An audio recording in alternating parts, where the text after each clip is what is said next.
बाळासाहेबांच्या तमाम शिवसैनिकांना तुमच्या ह्या अनिश गाढवेचा, बाळासाहेबांच्या लहानशा शिवसैनिकाचा आणि शिवसेनेच्या प्रवक्त्याचा मानाचा जय महाराष्ट्र.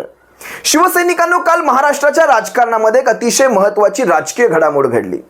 कदाचित तुम्हा सर्वांसमोर ती आली देखील नसावी, कारण अशा काही घडामोडी ज्या या भाजपाच्या शिंदे गटाच्या विरोधातल्या असतात त्या तुम्हा सर्वांपर्यंत येऊ न देणं ही यांच्या पेड मीडियाची एक जबाबदारी असते, उच्च दर्जाची जबाबदारी असते. त्यासाठी शिवसेना एक वादळ कटिबद्ध आहे. या व्हिडिओला सुरुवात करण्यापूर्वी जर तुम्ही अजूनही शिवसेना एक वादळला सबस्क्राईब ठेवला नसाल तर नक्की सबस्क्राईब करावं ही विनंती करतो. काल मराठवाड्यातनं म्हणजे बीड जिल्ह्यातनं ही बातमी आली. बीडचा काही भाग असेल, छत्रपती संभाजीनगरचा काही भाग असेल, या भागातलं एक जानमान प्रस्थ सुरेश नवले, माजी मंत्री असतील, माजी आमदार असतील, एक मोठं नेतृत्व म्हणा, या शिंदे टोळीमध्ये यांनी 22 जुलै, मला वाटतं 22 जुलै 2022 रोजी प्रवेश केला होता. या सुरेश नवलेंनी काल ज्या वेळेस या शिंदे गटाचा राजीनामा दिला, म्हणजे प्राथमिक सदस्यत्वाचा राजीनामा दिला, त्यांच्या पदांचाही राजीनामा दिला. बरं, हा फक्त राजीनामा नव्हता. हा राजीनामा फक्त असता तर आपण ह्याच्याकडे लक्ष देखील दिलं नसतं. पण हा राजीनामा देत असताना सुरेश नवलेंनी ज्या ज्या गोष्टी बाहेर मीडियाला सांगितल्यात, शिंदे गटात नेमकं काय काय चाललंय आणि शिंदे गटात नेमकं काय घडतंय, शिंदे गट नेमका कुणाच्या आदेशावर काम करतोय, ह्या ज्या काही गोष्टी त्यांनी बाहेर काढल्यात ते अतिशय महत्वाचं आहे. त्यासाठी आजची ही बातमी मी तुम्हा सर्वांसमोर आणण्याचा प्रयत्न करतोय. हे सुरेश नवले काही छोटे मोठे नेते नाही आहेत, अतिशय जाणकार, ते मंत्री देखील राहिलेले आहेत. पण एकनाथ शिंदेंच्या नेतृत्वावर विश्वास ठेवून ज्या प्रकारे त्यांनी मी तुम्हाला कालचा हा व्हिडिओ दाखवतो, त्यांनी ज्या प्रकारे प्रवेश केला आणि प्रवेश झाल्यानंतर आता 2 वर्षांनंतर त्यांना सुदबुद्धी सुचली असेल, जे काही असेल ते, ज्यावेळेस बाहेर पडत होते त्यावेळेस मात्र त्यांनी घरचा आहेर देण्यामध्ये कुठेही तसूवरही कमी केली नाही. तुम्ही एकदा हा सुरेश नवलेंचा व्हिडिओ पहा, त्यापुढे मी माझं विश्लेषण करतो. मुख्यमंत्री एकनाथ शिंदे यांच्या शिवसेनेतील पहिला धक्का आज त्यांना बसलेला आहे, कारण माजी मंत्री आणि बीडचे नेते सुरेश नवले यांनी आज शिवसेनेच्या प्रातिनिधिक स्वरूपाचा राजीनामा त्यांनी आज जाहीर केलेला आहे. आज पत्रकार परिषदेमध्ये त्यांनी अभिव्यक्तीची कुठेतरी गळचेपी होत असल्याची भूमिका त्यांनी मांडली. ते आपल्याबरोबर आहेत. नवले साहेब, हे नेमकं कधी झालं? कारण तुमच्यावरती अन्याय होतोय ही भावना तुमच्या मनात आली की हो? नाही, गेली 1.5-2 महिन्यापासून शिवसैनिक, शिवसेना नेते, उपनेते यांच्या मनातील ज्या भावना आहेत त्या प्रासंगिक स्वरूपामध्ये मी व्यक्त केलेल्या आहेत की महाराष्ट्रामध्ये जे उमेदवारीही मिळू शकलेले नाही आहेत, ज्यांनी की आपलं सर्वस्व पणाला लावून माननीय मुख्यमंत्र्यांची सोबत केली, त्यांचं नेतृत्व मान्य केलं आणि त्यांना जर उमेदवारी मिळत नसेल तर मग हे दुर्दैव आहे. एका अर्थानं त्यांचे हे राजकीय बळी गेलेले आहेत. माझ्यासारख्याची भावना अशी आहे की मित्रपक्षाचा दबाव झुगारून जे तुमच्यासोबत आले त्यांना तिकीट देणं अपेक्षित होतं, उमेदवारी देणं अपेक्षित होतं. कृपाल तुमानींचा बळी गेला, हेमंत पाटलांचा बळी गेला, भावना गवळींचा बळी गेला. आता कदाचित हेमंत गोडसे यांचाही बळी जाण्याची शक्यता आहे नाशिकमध्ये. हे चित्र कशाचं प्रतीक आहे? जे शिवसैनिक तुमच्यासोबत आले त्यांना जर तुम्ही न्याय देऊ शकत नसाल, तो फक्त मित्रपक्षाच्या दबावामुळे, तर हे महाराष्ट्रामध्ये चुकीचा संदेश जातोय. शिवसैनिकांच्या खांद्यावर बसून भारतीय जनता पार्टी सत्तेचे सगळी फळं चाकते. माननीय एकनाथजी शिंदे यांनी उठाव केला म्हणून सत्तेच्या पालखीत भारतीय जनता पार्टीला बसता नसता आलं. रस्त्यावरती पुन्हा मोर्चे काढावे लागले असते, कलेक्टर ऑफिसच्या समोर उपोषण करावं लागलं असतं, लाटणे हातात घ्यावे लागले असते. पण हे सगळं करण्याची वेळ त्यांच्यावरती आली नाही. त्याचं कारण माननीय मुख्यमंत्री एकनाथजी शिंदे यांनी केलेला उठाव. मुख्यमंत्र्यावरती नेमका काय दबाव आहे? आता हे याचं उत्तर मुख्यमंत्री देऊ शकतात. काय दबाव आहे? तुमच्या अमुक मतदारसंघामधला उमेदवार निवडून येऊ शकत नाही, हे कोण सांगते? भाजपा. काय आम्ही सर्वे केलेले आहेत प्रायव्हेट, त्यामध्ये रिपोर्ट निगेटिव्ह आहेत, हे कोण सांगतंय? भाजपा. आणि ते मनावरती घेऊन त्या लोकांची उमेदवारी नाकारणं हे कितपत योग्य आहे? हे शिवसैनिकाला मान्य नाही.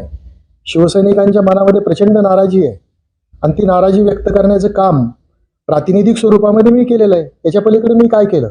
ज्यांना मुख्यमंत्री निमूटपणे हे सगळं सहन करतात दबाव भाजपचा, असं तुम्हाला म्हणायचं? मला असं वाटतं की माननीय मुख्यमंत्री मित्रपक्षाच्या दबावाला बळी पडतायत. मला एक सांगा, नाशिकची उमेदवारी हेमंत गोडसेंची अजूनपर्यंत या क्षणापर्यंत जाहीर करू शकलेली नाही.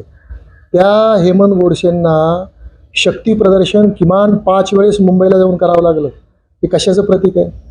जे तुमच्यासोबत बिनशर्त आले त्यांना एका क्षणाचाही विलंब न करता उमेदवारी मिळणं अपेक्षित होतं, पण त्यांना जीवाचा अट्टाहास, जीवाचं रान करून उमेदवारीसाठी प्रयत्नाची पराकाष्ठा करावी लागते. हे कशाचं प्रतीक आहे? हे चित्र चांगलं नाही आहे. लोकसभेच्या निवडणुकीनंतर याचं उत्तर शिवसैनिक देतील आणि महाराष्ट्रातील जनता. तुमच्यासारखी अनेकांच्या मनात अशीच खदखद आहे. खूप खदखद आहे, खूप नाराजी आहे, फक्त व्यक्त करत नाहीत. पक्षाच्या अधिवेशनामध्ये 3-3, 4-4 ठराव भारतीय जनता पार्टीचं अभिनंदन करणार आहे. मग अधिवेशन कोणाचं आहे? पार्टीचं आहे का भारतीय जनता पार्टीचं आहे? त्या अधिवेशनामध्ये आता बघा, शिवसेनेच्या जागा होत्या धाराशिवची जागा कोणाला सोडली? राष्ट्रवादीला. तिकडे शिरूरची जागा कोणाला सोडली? राष्ट्रवादीला. ज्या आढळराव पाटलांनी शिवसेनेमध्ये प्रवेश केला होता त्यांना जागेसाठी राष्ट्रवादीमध्ये प्रवेश करावा लागला आणि तिकडून उमेदवारी मिळवावी लागली. काय किती अगतिकता आहे, किती वाईट चित्र जात आहे महाराष्ट्रासमोर. ते आमच्यासारख्याला आवडत नाही आणि म्हणून आम्ही प्रतिक्रिया देतोय. बाकी काय, कोणाविषयी नाराजी नाही, कोणाविषयी राग नाही, पण भावना तर व्यक्त करणं अपेक्षित आहे.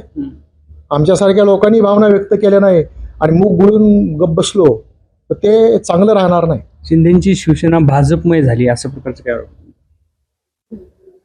असं वाटतं की मित्रपक्षच आता आमचा पक्ष चालवायला निघालेले आहेत आणि त्याला आम्ही अप्रत्यक्ष मूक संमती देतोय की काय. आणि हे असं असेल तर भविष्य मला अंधकारमय दिसतं. तुमचा काय अनुभव आहे? हे निर्णय मुख्यमंत्री घेत नाहीत असं म्हणायचं होतं का तुम्हाला? मुख्यमंत्र्यांनीच हे निर्णय घेणं अपेक्षित होतं. ज्यांनी आपलं सर्वस्व पणाला राजकीय लावलं त्यांना एका क्षणाचाही विलंब न करता उमेदवारी देणं हे माननीय मुख्यमंत्र्यांच्या हातचा अधिकार आहे. हा अधिकार कोण हिरवत आहे?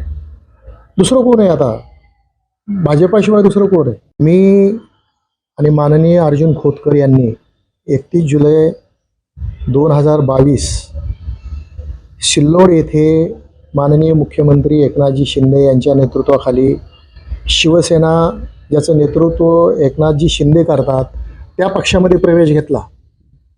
4-6 महिने संवाद चर्चा होत होती. नंतरच्या काळामध्ये चर्चा नाही, संवाद नाही, फक्त लाभधारकांच्या गराड्यामध्ये माननीय मुख्यमंत्री दिसतात. ते रात्रंदिवस काम करतात, त्याबद्दल मी त्यांचं अभिनंदन करतो. परंतु जो गराडा आहे त्यांच्या भोवती हा सगळा लाभधारकांचा आहे. त्यातून काही निष्पन्न होणार नाही. पक्षवाढीसाठी काही पोषक वातावरण अजिबात नाही, अजिबात नाही. हा गराडा जो लाभधारकांचा आहे, लाभधारक कसला पक्ष वाढवत आहेत? ते 8-8 दिवस मुंबईमध्येच पडून असतात. त्यांना पक्षाशी काय घेणे देणे? ते फक्त आपल्याला लाभ कसा मिळेल याची चिंता वाहतात आणि मुंबईला राहतात. या व्हिडिओमध्ये सुरेश नवलेंनी आपल्या मनातली खदखद अतिशय स्पष्ट शब्दात व्यक्त केली. बरं, फक्त स्वतःचीच खदखद नाही तर भावना गवळी असतील, कृपाल तुमाणे असतील, हेमंत पाटील असतील, अगदी हेमंत गोडसेंचं देखील घ्या. आता हेमंत गोडसेंची, त्यांनी हा व्हिडिओ कदाचित कालचा असावा, आज शांतिगिरी महाराजांचं नाव गोडसेंच्या जागेवर आलेलं आहे. 4 ते 5 वेळा शक्ती प्रदर्शन केलं. ठाण्यामध्ये येऊन तिथे उड्डाणपुलांच्या खाली येऊन बसले. तिथे गांधीगिरी मार्गाने त्यांनी आंदोलन काय करायचंय ते केलं. आम्ही पाहिलं, आम्ही स्वतः ठाण्यातून असल्यामुळे आम्हाला सगळं हे दिसतं. पण काहीही यश हाती आलं नाही. मैं मेरी झांसी नहीं दूंगी म्हणणारी ती भावना गवळी, ती देखील 12च्या भावात. हेमंत पाटलांचं ठीक आहे, हेमंत पाटलांचं घरातल्या घरात थोडंसं पुनर्वसन झालेलं आहे, बायकोला कुठून तरी उमेदवारी दिलेली आहे, जे काही असेल तरी. पण जे सुरेश नवलेंनी सांगितलंय या गोष्टी विचारात टाकणाऱ्या आहेत. स्वतःच्या मुलाला खासदारकी मिळावी, ती सेफ राहावी, यासाठी हा सारा झांगडगुट्टा. लक्षात घ्या शिवसैनिकांनो, अजित पवार असतील किंवा हे एकनाथ शिंदे असतील, यांना स्वतःच्या घरातल्या, म्हणजे अजित पवारांच्या सौभाग्यवती आहेत, एकनाथ शिंदेचे चिरंजीव आहेत, यांनी स्वतःच्या घरातल्या या खासदारक्या जरी टिकवल्या सध्याच्या या लाटेमध्ये. कारण महाराष्ट्रामध्ये आम्ही असं कुठेच म्हणणार नाही, ज्यावेळेस मोदींच्या काळात सुनाम्या, लाटा, वेव्स वगैरे काय काय आलं होतं, असं कुठेच नाही. पण महाराष्ट्रामध्ये अंडर करंट आहे. अंडर करंटचा तुम्हाला मी अर्थ सांगतो. तुम्हाला वरकरणी काहीच दिसणार नाही, ना लाटा दिसणार, ना सुनाम्या दिसणार, ना तुम्हाला अशी हवा दिसणार, ह्या पक्षाची मोठी हवा, त्या पक्षाची मोठी हवा. पण अंडर करंट हा सर्वाधिक घातक असतो. आणि अंडर करंट कसा असतो हा तुम्हाला जाणवत देखील नाही. तुमचा हात ज्यावेळेस पडेल त्यावेळेस तुम्हाला तो करंट लागतो. तुम्हाला काहीच तिथे जाणवणार नाही. कारण लोक ज्या वेळेस त्या मतदान केंद्रामध्ये जातात त्या चौकटीच्या आतमध्ये त्यांना कोणीही पाहणार नसतं ते काय करतायत ते.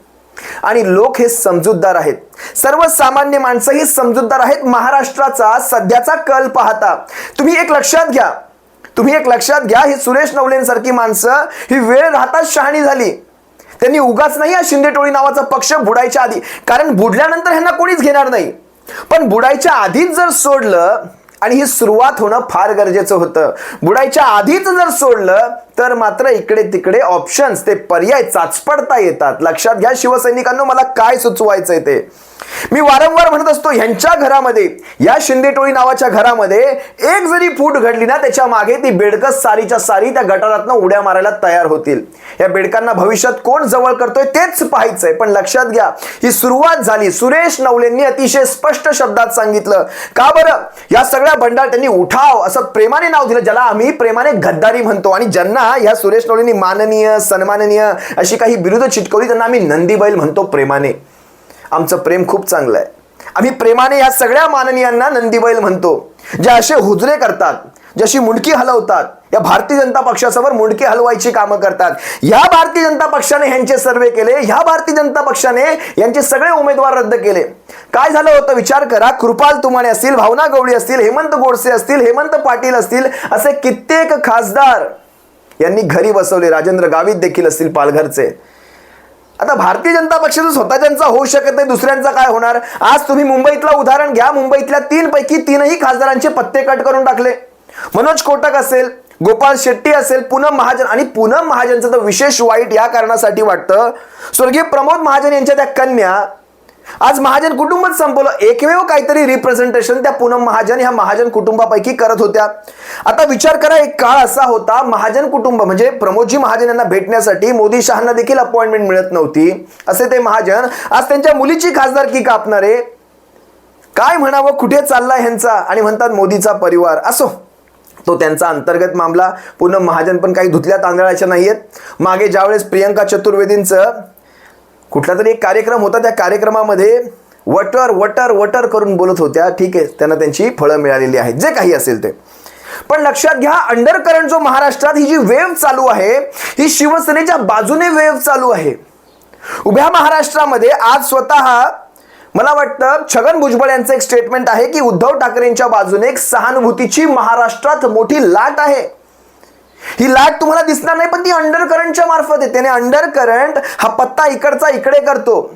आजच्या घडीला ज्यावेळेस आम्ही सर्वेंचे निकाल पाहतो, आजच्या घडीला मी जेव्हा आकडे काढले, सर्वात मोठा पक्ष हा महाराष्ट्रातला 48 जागांपैकी जवळपास 22 जागा घेऊन हा शिवसेना उद्धव बाळासाहेब ठाकरे पक्ष ठरतोय. 22 जागा घेऊन. त्या खालोखाल येतोय भारतीय जनता पक्ष. 33 जागा लढवलेला भारतीय जनता पक्ष 11 जागी विजयी होताना दिसतोय.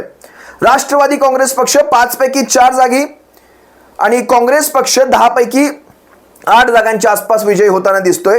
शिंदे गट, विशेष म्हणजे शिंदे गट 9 पैकी 0 जागी आणि अजित पवार गट देखील 5 पैकी 0 जागी निवडून येताना दिसतोय. अशा प्रकारे हा 48. मग जर शिवसेनेचे जर 21-22 खासदार निवडून येणार असतील तर मग खरी शिवसेना कुठे आहे? हा चुना आयोग जो कोणी आहे याने ज्या आधारावर देऊ केलं होतं सारं शिवसेनेचं नाव चिन्ह, आता हा परत देणार का? मग ह्यांचं जर ह्यांनी स्वतःचे आमदार खासदार टिकवू शकत नसतील तर मग हा चुना आयोग हे नाव चिन्ह परत देणार? अशा एक ना एक अनेक गोष्टी आहेत. हे सुरेश नवले हे एक प्रातिनिधिक उदाहरण आहे शिवसैनिकांनो, हे प्रातिनिधिक उदाहरण आहे. अशी अनेक उदाहरणं महाराष्ट्रामध्ये आहेत. ही याच्यानंतर जशी ही लोकसभेची निवडणूक संपेल, आता बरेच पत्रकार म्हणतात यांनी बंडाळी केली नाही, म्हणजे भावना गवळी असतील, कृपाल तुमाणे असतील, यांनी बंड केलं नाही, कुठेही त्यांनी अपक्ष म्हणून फॉर्म भरला नाही. तशी सध्या परिस्थितीच नाही. मुळात ही माणसं तिकिटासाठी गेली नव्हती, हे स्वतःवरच्या कारवाया वाचवण्यासाठी गेली होती. तुमच्या कारवाया वाचल्या आहेत, कुठेतरी एक सॅक्रिफाईस, कुठेतरी एक तडजोड करावीच लागेल आणि त्याचा हा उपता भरून काढलेला आहे. तुमची कारवाई वाचली, तुमच्यावरच्या ते जेल असेल, ईडी सीबीआयचं काय कस्टडी सगळं वाचलेलं आहे. मग तुमची आता खासदारकी आम्ही काढून घेत आहोत. हे लक्षात घ्या, इतकं सोपं आहे. त्यासाठीच हा बंड झालेला नाही. ज्या दिवशी बंड होईल, ज्या दिवशी अपक्ष फॉर्म भरले जातील, दुसऱ्याच दिवशी यांची कस्टडीमध्ये रवानगी झालेली असेल. हे इतकं सोपं गणित आहे, लक्षात घ्या. असो, ज्या ज्या महत्त्वाच्या गोष्टी माझ्या समोर येतील तुम्हा सर्वांपर्यंत सोप्या करून सांगण्याचा मी पुरेपूर प्रयत्न करेल. तुर्तास तुम्हा सर्वांची रजा घेतो. सप्रेम जय महाराष्ट्र. बाळासाहेबांच्या शिवसैनिकांनो, काळजी घ्या. जय महाराष्ट्र.